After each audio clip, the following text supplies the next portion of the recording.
Yeah, I think similar to the one days. Sorry, we do have guys with maybe a little bit less experience, but also a lot of experience back home in domestic cricket. So even though their experience in international cricket is limited, it's important that they try lean on the experience that they've had throughout their playing careers at domestic cricket, and with most of the guys, the exposure that they've had to international cricket nowadays, being able to bring that to this format.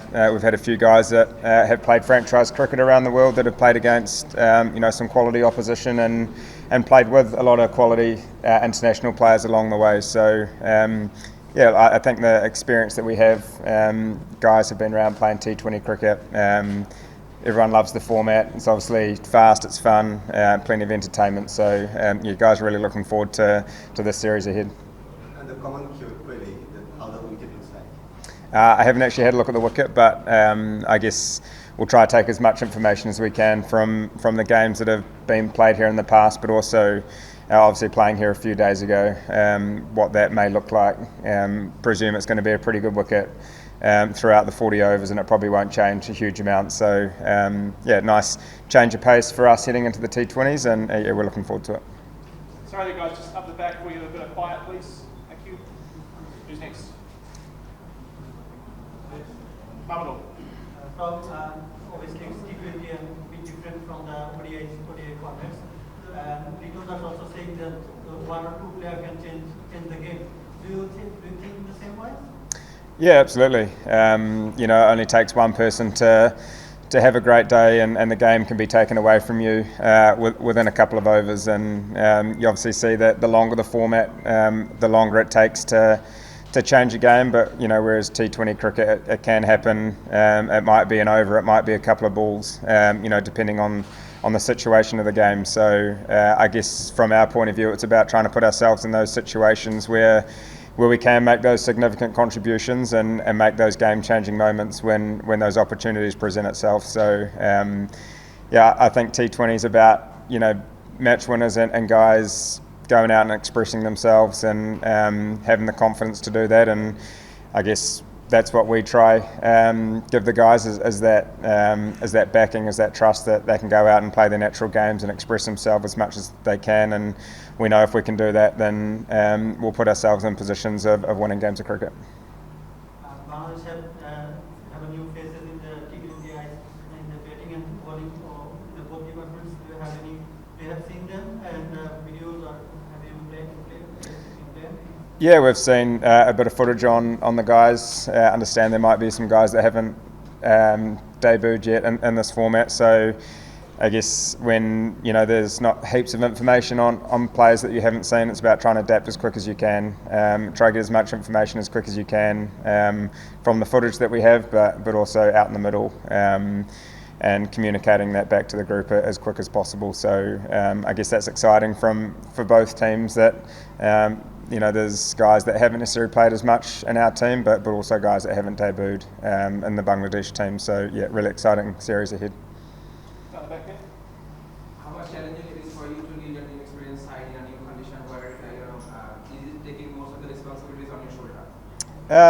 No, I think from my point of view, it's sort of similar to the one days. It's about giving guys that freedom to go out and trust their instincts as much as they can, and give them the backing. The reason that they've got here is through performances in domestic cricket, and as I said, we do have guys with international, or not as much experience internationally, but they do have a lot of experience domestically. So I guess for them it's just going out, expressing themselves as much as they can.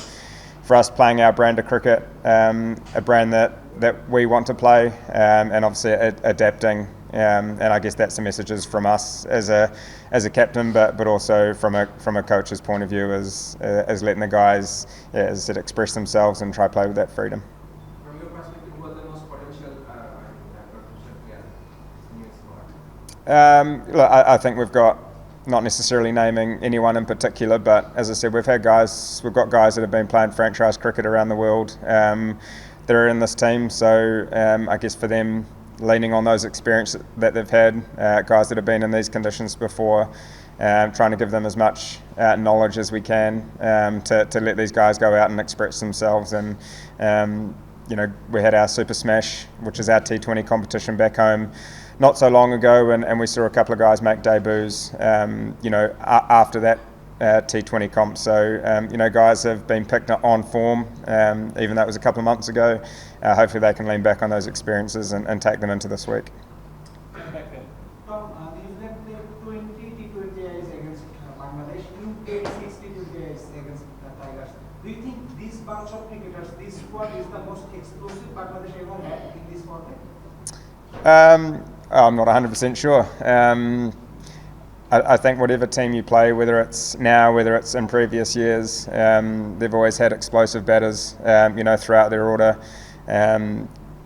I guess guys that complement each other quite nicely with, stroke makers and then power hitters. So, and this squad's no different. It's important that we, do our homework and scouting that we always do, and try get as much information as we can to take that into tomorrow and obviously the following games. But for us, it's always about playing what's in front of us as much as we can, regardless of who the personnel is in the opposition, and trying to, I guess, make the best decision in terms of how we operate from there. Yes. You have played 29 T20Is for New Zealand, and out of those 29, you have been captain for 13 times. But on the other hand, you are not a regular face in New Zealand T20 team. How do you evaluate your role in this team, this captaincy role? Whenever they need you, they call you and make you captain. Yeah, I think for me it's, I guess, any opportunity that I get to play T20 cricket for New Zealand. I really enjoy that. I understand when guys aren't here. I know where I sit, and I'm completely fine with that.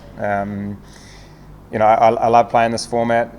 Don't necessarily play a huge amount of it, but I guess I've got a little bit more experience, from a domestic point of view, and obviously played a few more than some of the other guys as well. So a lot of it's been in these conditions where the ball's obviously spins a little bit more, or conditions can be a little bit slower. So for me, it's regardless, what format it is, what team it is. For me, it's always about trying to do my role as best as I can, whether that be opening the batting, whether it be wicket keeping, up and down the order.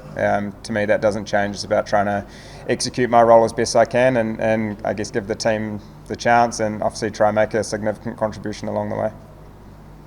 Everyone else? Yeah. Kate Williamson and Jimmy Nishan, they played the last BPL here, our domestic T20 franchise league.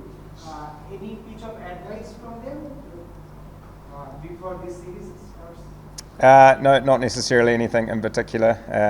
I understand they did play with a couple of the guys that are in this team in the Bangladesh squad. So no, not necessarily any information, but some of us have been here before. We've played in these conditions, so just trying to, I guess, give as much knowledge as we can to the group and go from there. Over here. Could you give us an idea about your goal 11? No, we haven't settled on that yet, so sorry about that.